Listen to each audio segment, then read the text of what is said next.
Hi friends, welcome to news pocket. Jammu కాశ్మీర్లో Nowgam police స్టేషన్లో భారీ పేలుడు జరిగింది. రీసెంట్గా ఫరీదాబాద్ మాడ్యూల్ను బస్ట్ చేసిన తర్వాత అక్కడ స్వాధీనం చేసుకున్న 2900 కిలోల పేలుడు పదార్థాన్ని పోలీసులు జమ్మూ కాశ్మీర్లోని నౌగాం పోలీస్ స్టేషన్కు తరలించారు.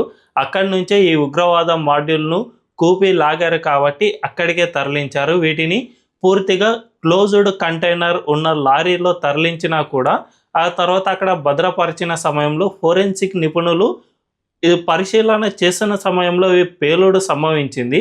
అయితే ఈ పేలుడు వెనుక నిజంగానే ఇది ప్రమాదవశాత్తు పేలిందా, లేకపోతే ఉగ్రవాదులు ముందుగానే దీన్ని పేలే విధంగా ప్లాన్ చేసి అమర్చారా అనే అనుమానం అయితే కలుగుతుంది. ఎందుకంటే ప్రస్తుతానికైతే ఈ ఉగ్రవాద కేసులో స్వాధీనం చేసుకున్న పేలుడు పదార్థాలన్నీ కూడా సాధారణంగా బయట విరివిగా దొరికే పదార్థాలే. అమ్మోనియం నైట్రేట్ అంటే మనకు జనరల్గా యూరియా అని అంటాం. సో ఎరువుల్లో చల్లే యూరియాని అమ్మోనియం నైట్రేట్ అంటాం. ఇది జనరల్గానే బయట షాపుల్లో దొరుకుతుంది. ఇక దీంతో పాటు పొటాషియం నైట్రేట్ ఒకటి స్వాధీనం చేసుకున్నారు. ఈ పొటాషియం నైట్రేట్ కూడా ఎక్కువగా రైతులు పంట దిగుబడి ఎక్కువ రావడానికి దీన్ని ఉపయోగిస్తూ ఉంటారు. కాబట్టి ఇది కూడా జనరల్గా వ్యవసాయ షాపుల్లో దొరుకుతుంది. అండ్ బ్లాక్ మార్కెట్లో ట్రై చేసినా కూడా ఎక్కువగానే దొరుకుతుంది. కాబట్టి ఈ రెండు చాలా జనరల్గా దొరికే మూలకాలు. అండ్ దీంతోపాటు సల్ఫర్ను కూడా వీళ్ళు స్వాధీనం చేసుకున్నారు. ఈ సల్ఫర్ అనేది ఎక్కువగా కెమికల్ ల్యాబ్స్కు యూస్ చేస్తూ ఉంటారు. అంతేకాకుండా ప్లాస్టిక్ను ఎక్కువగా వేడి చేయడానికి దీన్ని యూస్ చేస్తూ ఉంటారు. సో ఇది కూడా బయట మనకు కెమికల్ ల్యాబ్ కోసం ఎక్కడైతే రసాయనాలను అమ్మే ప్లేసులు ఉంటాయి కదా, అక్కడ అడిగితే ఈజీగానే దొరికేస్తుంది. సో ఈ మూడింటిని కలిపితే మాత్రమే, అంటే ఈ మూడింటిని ఒక సమపాలలో కలిపితే మాత్రమే ఈ పేలుడు అనేది సంభవిస్తుంది. జనరల్గా యూరియా మనందరికీ తెలుసు, ఇళ్ళ దగ్గర పెట్టుకున్నా కూడా అది అస్సలు పేలదు. దాంట్లో ఐఈడి ఇలాంటివి కలిపి పెట్టినా, లేదంటే ఈ మూడు మూలకాలను సరైన పాలలో కలిపితే మాత్రమే ఇది పేలుతుంది. కాబట్టి ఈ పేలుడు వెనకాల చాలా అనుమానాలు అయితే వ్యక్తమవుతూ ఉన్నాయి.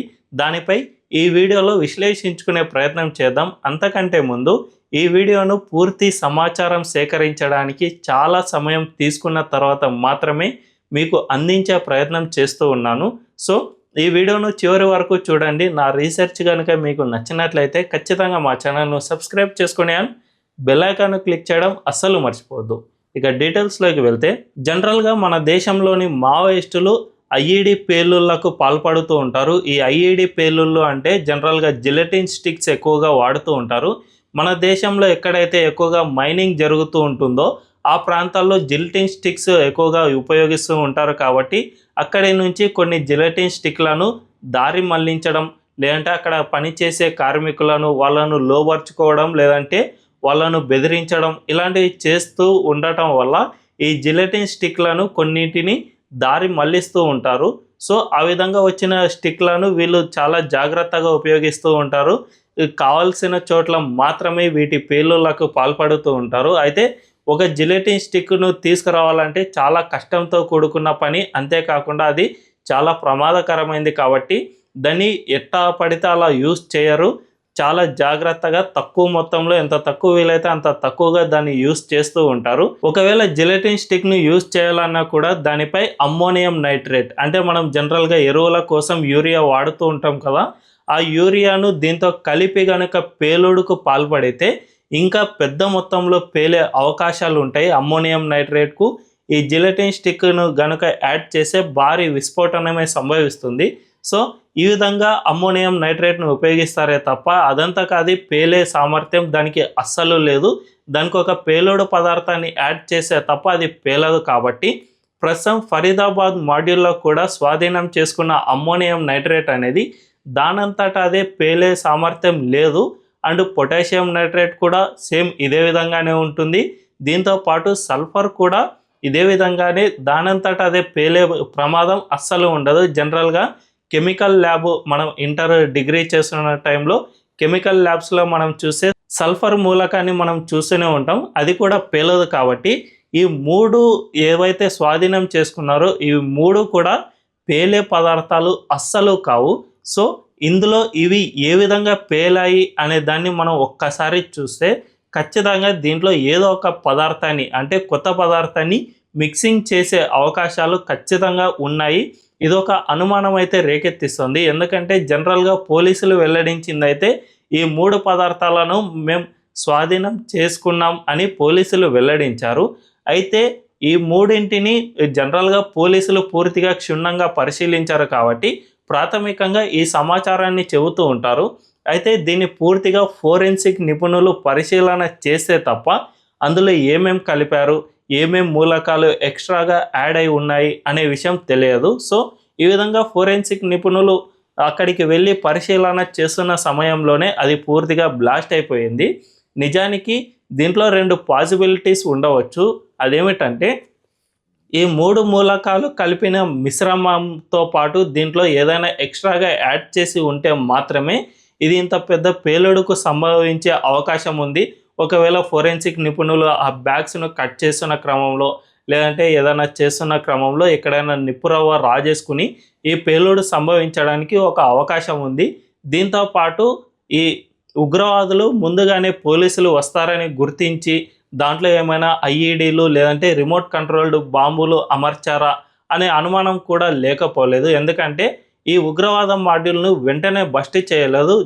కశ్మీర్లో దక్షిణ కశ్మీర్లోని కొన్ని ప్రాంతాల్లో జైషే మహమ్మద్ పోస్టర్లు కనిపించిన తర్వాత దాన్ని వారం పాటు కూపీలాగా ఈ ఫరీదాబాద్ మాడ్యూల్ అనేది బయటపడింది. కాబట్టి ఈ వారం టైంలో ఎక్కడో చిన్న అనుమానం వచ్చి దీన్ని పూర్తిగా పేలుడు జరిగే విధంగా ఎవరైనా అమర్చారా అనే అనుమానాలు సైతం వ్యక్తమవుతూ ఉన్నాయి.